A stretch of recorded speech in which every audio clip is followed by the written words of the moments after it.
देखो देखो ध्यान से, प्रश्नावली 3.2 का ये सवाल है, सवाल नंबर है 5। क्या दिया है? एक आयताकार बाग जिसकी लंबाई चौड़ाई से 4 मीटर अधिक है, लंबाई चौड़ाई से का अर्ध परिमाप 36 मीटर है। बाग की बीमा ज्ञात कीजिए, मतलब बाग की बीमा ज्ञात करना है हमको। मान लेते हैं ये ऐसा ही पार्क है, इसमें लंबाई को हमने x मान लिया और चौड़ाई को y मान लिया। माना कि लंबाई x है, चौड़ाई y है, लंबाई बराबर हो जाएगा y प्लस 4, क्या कि लंबाई जो है चौड़ाई से 4 मीटर अधिक है, तो चौड़ाई x हो गया, इसमें 4 बढ़ा देंगे तो लंबाई के बराबर होगा। लंबाई को हमने x माना है तो x हो जाएगा, x बराबर y प्लस, ये हुआ समीकरण 1। अब दूसरा कंडीशन क्या कहता है, देखो आयताकार बाग का परिमाप, बाग का परिमाप 2 इंटू एल प्लस बी, यहाँ पे दिया है अर्ध परिमाप। क्या दिया है? तो हमको अर्ध परिमाप चाहिए ना, तो अर्ध परिमाप बराबर 2 इंटू एल प्लस बी बटा 2, यानी कि एल प्लस बी जो है इसका माप दिया है 36। कितना दिया है? 36 दे दिया है। समझ में आ रहा है सबको? तो देखो अब एल के जगह पे हम x लिख सकते हैं, आप बी के जगह पे y लिख सकते हैं ना। लेकिन अब यहाँ पे समझना, एल के जगह पे x, बी के जगह पे y बराबर 36, ये होगा समीकरण 2। अब क्या करना है हमको? समीकरण 1 और 2 से, देखो समीकरण 1 का मान है, समीकरण 2 का मान है, तो x बराबर y प्लस 4 है ना, चाहो तो इसमें रख दो और तब निकाल लो। क्या करेंगे? समीकरण 2 में,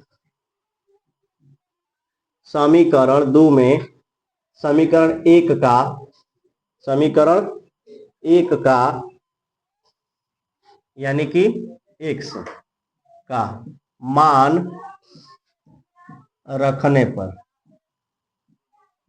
देखो ध्यान से, समीकरण 2 है x प्लस वाई बराबर 36, और इसमें दिया है x का मान कितना, y प्लस 4, अब फिर प्लस y। देखो क्या किए, x के जगह पे हमने लिखा y प्लस 4, समझ में आ रहा है सबको? अब प्लस y बराबर हो गया 36, तो y प्लस y क्या हो जाएगा, 2y प्लस 4 बराबर 36। तो देखो 2y बराबर 36 माइनस 4, तो कितना बचेगा बाबू, 32। इसलिए y बराबर क्या हो जाएगा, 32 बाटा में 2, यानी कि 16 आ जाएगा। ठीक है, अब आप समीकरण 1 में रख दो y का मान। समीकरण 1 में y का मान रखने पर, y का मान रखने पर क्या हो जाएगा, x बराबर मिलेगा 16 प्लस 4 यानी कि 20 आ गया। अतः लंबाई कितना, लंबाई x बराबर 20 मीटर और चौड़ाई y बराबर 16 मीटर। अब देखो कंडीशन पूरा हो गया। कंडीशन क्या था, स्थितियां इसकी अलग अलग थी। आयताकार बाग जिसकी लंबाई और चौड़ाई, लंबाई चौड़ाई से 4 मीटर अधिक दिया है ना, चौड़ाई से 4 मीटर। देखो लंबाई चौड़ाई से 4 मीटर ज्यादा है कि नहीं है, चौड़ाई 16 है, लंबाई 20 है, 4 मीटर ज्यादा हो गया ना, शर्त पूरा हो गया। उसके बाद अर्ध परिमाप, अर्ध परिमाप मतलब l प्लस बी जोड़ने पर 36, तो जोड़ो 20 और 16 कितना हो जाएगा, 36। आ रहा है कि नहीं आ रहा है? तो ये हुआ आपका सवाल नंबर 5, प्रश्नावली 3.2 का। आप इसको क्या करिए, नोट करिए। देखो ध्यान से, हम आपको 3.2 का जो 6 नंबर सवाल था वो हमने आपको बताया। क्या था सवाल? तो सवाल था आपका कि एक रैखिक समीकरण, जो समीकरण दिया हुआ है 2x प्लस 3y माइनस 8 बराबर 0, एक समीकरण दे दिया है और आपको दूसरा समीकरण बनाना था। तो दूसरा समीकरण में कैसा बनाना था, दूसरा समीकरण में तीनों रेखाओं के लिए आपको एक एक समीकरण लेना था। तीनों प्रकार की रेखाओं के लिए आपको एक एक समीकरण लेना था। जैसे मान लो प्रतिच्छेदी रेखा लेना है, फिर समानांतर रेखा के लिए, फिर संपाती रेखा के लिए लेना है। हमारे पास दिया हुआ समीकरण है, देखो 2x प्लस 3y माइनस 8 बराबर 0, ये दिया हुआ समीकरण है हमारा। हमको क्या करना है, पहले लेना है प्रतिच्छेदी रेखा के लिए। किसके लिए? तो प्रतिच्छेदी रेखा का कंडीशन क्या होता है, देखो प्रतिच्छेदी रेखा का जो कंडीशन है आपको a1 बटा a2 और बराबर नहीं b1 बटा b2, a1 बटा a2 बराबर नहीं b1 बटा b2। तो हमको क्या करना है कि a1 बटा a2 और b1 बटा b2 को अलग अलग मान रखना है। मतलब समीकरण ऐसा लेना है कि जिसमें a1 बटा a2 और b1 बटा b2 एक दूसरे से अलग अलग हो जाए। ठीक है, तो एक हमने समीकरण लिया 2x प्लस 5y माइनस 16। देखो ध्यान से, 2 और 2 कॉमन है, मिल रहा है, लेकिन देखो 3 और 5 नहीं मिल रहा है। तो a1 बटा a2 बराबर नहीं b1 बटा b2, ये संतुष्ट हो गया। तो इसका उत्तर हो जाएगा 2x प्लस 5y माइनस 16 बराबर 0। अब ये कोई जरूरी नहीं है कि हमने जो लिखा है वही आप रखोगे, ये आपके ऊपर डिपेंड करता है। आप कोई भी समीकरण ऐसा रख सकते हो, और आपको ध्यान क्या रखना है कि आपके समीकरण में a1 बटा a2 और b1 बटा b2 बराबर नहीं हो। ठीक है, उसी प्रकार से दूसरा जो सवाल है इसमें कह रहा है समानांतर रेखाएं लिखिए, यानी समानांतर रेखा के लिए समीकरण लिखिए। तो पहला समीकरण तो हमारा यही है 2x प्लस 3y माइनस 8 बराबर 0। अब हमको अपने मन से समीकरण लेना है, तो उसके लिए हमारा कंडीशन क्या है? हमारा कंडीशन है a1 बटा a2 बराबर b1 बटा b2 और बराबर नहीं c1 बटा, यानी कि हमारा इसको ध्यान देने की जरूरत पड़ेगी a1 बटा b1 बटा b2 और c1 बटा ये दोनों बराबर ना हो। तो देखो हमने एक समीकरण लिया 2x 3y माइनस 8, इसके लिए लिया 4x प्लस 6y। देखो ये बराबर हो सकता है, लेकिन इसको हमने अलग कर दिया, 8 के जगह पे क्या रख दिया 9, इससे कटने वाला भी नहीं है। तो देखो a1 बटा a2 b1 बटा b2 c1 बटा c2, यहां पर जब हम करेंगे तो 2 बटा 4 यानी 1 बटा 2 हो जाएगा, 3 बटा 6 तो देखो 1 बटा 2 हो जाएगा, लेकिन इसको करेंगे माइनस 8 बटा में माइनस 9, तो ये बराबर नहीं हुआ। ये 1 बटा 2 बराबर नहीं 8 बटा 9। तो यहाँ पे आप समझ सकते हो कंडीशन मिल रहा हमको a1 बटा a2 बराबर b1 बटा b2 और बराबर नहीं c1 बटा c2। तो ये हो गया समानांतर रेखाओं के लिए। समपाती रेखाओं के लिए हमने क्या बोला, हमारे पास जो कंडीशन है a1 बटा a2 बराबर b1 बटा b2 और बराबर c1 बटा मतलब तीनों बराबर होगा, तीनों आपस में बराबर होगा। तो इसके लिए हमने ये दिया हुआ समीकरण के जैसा ही एक समीकरण लिया, थोड़ा सा उसमें चेंजिंग करके, ताकि अलग हो, कुछ सेम टू सेम भी आप रख सकते थे, कोई दिक्कत नहीं है, गलत नहीं होगा। हमने क्या रखा 4x 6x और माइनस 16। अब देखो 2 दूनी 4 यानी 1 बटा 2 हो जाएगा, 3 दूनी 6 यानी कि 1 बटा 2 हो जाएगा, 8 दूनी 16 यानी 1 बटा 2, तीनों का तीनों बराबर हो गया। तो इसका उत्तर हो गया 4x प्लस 6y माइनस 16 बराबर 0। समझ में आ गया सबको? अब अगला हम 7 नंबर सवाल आपको बताएंगे। देखिए 7 नंबर सवाल,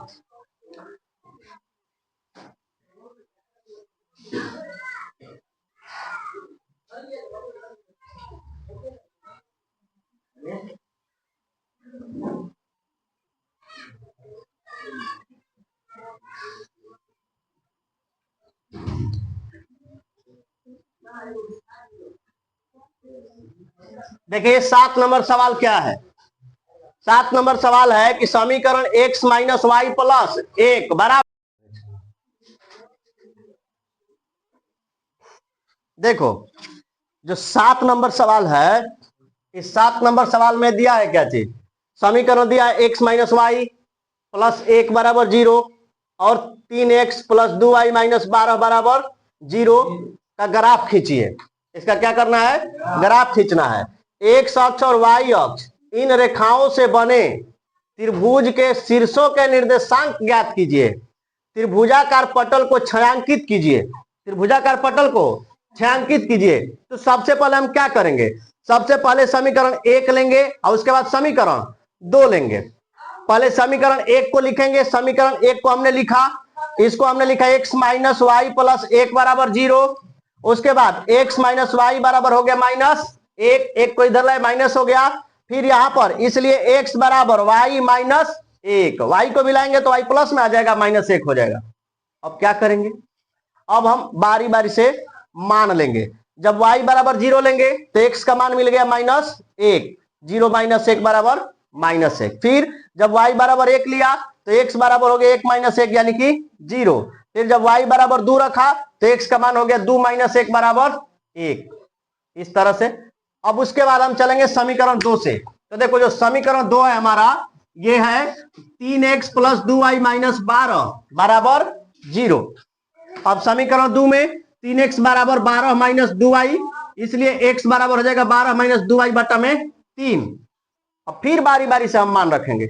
जब y का मान 0 रखा तो x बराबर क्या हो गया 12 और माइनस 2 गुणे 0 यानी कि हो गया पूरा 0, तो बचेगा 12 माइनस 0 बटा 3 यानी 3 से भाग करेंगे तो 3 चौके 12, x का मान मिल गया 4। फिर से y बराबर 3 रखा तो x बराबर हो जाएगा 12 माइनस 3 गुणे 2 यानी 3 दूनी का 6, तो 12 माइनस 6 यानी कितना हो जाएगा 6 बटा में 3, 3 से भागा कर दिया 6 में तो आ गया 2, कितना आ गया 2 आ गया। फिर यहां पर x और y का मान हो गया। फिर यहाँ पे देखो y बराबर 6 रखा तो x बराबर 12 माइनस 2 गुणे 6, तो हो गया 6 दूनी 12, 12 में से 12 घटा तो हो गया 0 यानी 0 बटा 3, तो इसका मिल गया 0।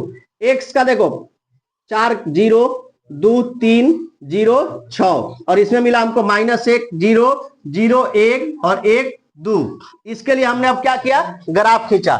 x अक्ष लिया हमने, x अक्ष पे 1 2 3 4 5 6 ऐसे अंक बैठाए। फिर y अंक पे x अक्ष पे minus 1 minus 2 minus 3 minus 4, y अक्ष पे प्लस 1 2 3 4 5 6 तक। फिर उसके बाद हम नीचे आ गए माइनस 1 माइनस 2 माइनस 3 माइनस 4। अब हम बारी बारी से निर्देशांक लेंगे। देखो पहले समीकरण 1 से लेंगे तो समीकरण 1 से मिला हमारा माइनस 1 कमा 0, तो माइनस 1 हुआ और ये माइनस 1 कमा 0 यानी x अक्ष पे माइनस 1 और y का मान हो गया 0, तो ये पहला हुआ। फिर दूसरा है 0 कमा 1, तो यहाँ पे देखो 0 है और ये हो गया 1 दूसरा, और तीसरा है 1 कमा 0 तो ये 1 है, तीसरा 1 कमा 2 0 नहीं 1 है और ये हो गया 2। तो पहला जो हमारा समीकरण का रेखा बना यही बना था, ये रेखा बना पहले समीकरण x माइनस 1 प्लस 1 बराबर 0 का। दूसरा समीकरण का रेखा कैसे बनेगा, तो देखो 4 कमा 0 तो यहाँ पे 4 है और ये है 0, तो ये हुआ हमारा पहला 4 कमा 0। फिर दूसरा 2 कमा 3, ध्यान दे रहे हैं यहाँ पे कैसे ले रहे हैं, तो 2 आपको देखना है x पे, यहाँ पे 2 है ना, और 3 देखना है y पे, तो यहाँ पे y है, मिला रहे हैं तो ऐसे आ रहे हैं। देखो यहाँ पे 2 कमा 3 ये बना हमारा दूसरा। फिर तीसरा 0 कमा 6 तो x का मान 0 है तो 0 यहां से लेंगे और y 6 यहाँ पे है ना। अब ये जो हमारी रेखा बना ये है दूसरे समीकरण के लिए। कौन से समीकरण के लिए, दूसरे समीकरण के लिए, जहां पे दोनों रेखाएं कट रही है। देखो ये है बिंदु 2 कमा 3 और x अक्ष पे यहाँ पे कट रही है, यहाँ पे कट रही है, तो ये हमारा बना त्रिभुज। क्या बन गया, त्रिभुज। इसको हम ABC भी लिख सकते हैं और निर्देशांक के रूप में, तो हमने अलग लिख दिया त्रिभुज का निर्देशांक। देखो ये A बिंदु के लिए 2 कमा 3, ये B बिंदु के लिए हो गया माइनस 1 कमा 0 माइनस 1 कमा 0, और ये C बिंदु माइनस 1 कमा 0 और C बिंदु के लिए हो गया आपका 4 कमा 0। तो इस प्रकार से त्रिभुज बना और त्रिभुज का हमने क्या रख दिया, निर्देशांक। सवाल में कह रहा था त्रिभुज के शीर्षों के निर्देशांक ज्ञात कीजिए, तो त्रिभुज के शीर्षों का निर्देशांक हो गया। अब क्या था, कह रहे कि निर्देशांक ज्ञात कीजिए और त्रिभुजाकार पटल को छायांकित कीजिए, तो हमने इसको ऐसे घेर दिया। आप लोग इसको ग्राफ कॉपी पे बनाएंगे तो इसको अच्छा से कर लीजिएगा, ग्राफ कॉपी पे आप छायांकित कर सकते हैं, उसको सुंदर लगेगा। ठीक है, तो ये आपके प्रश्नावली 3.2 के सारे सवाल खत्म हो चुके हैं। ठीक है, आगे आप लोगों को हम बताने जा रहे हैं प्रश्नावली 3.3, जिसमें हम पढ़ेंगे प्रतिस्थापन विधि। कौन सा विधि, हाँ, प्रतिस्थापन विधि से समीकरण को हल करने का तरीका बनेगा। चलिए नोट कर लीजिए सब लोग।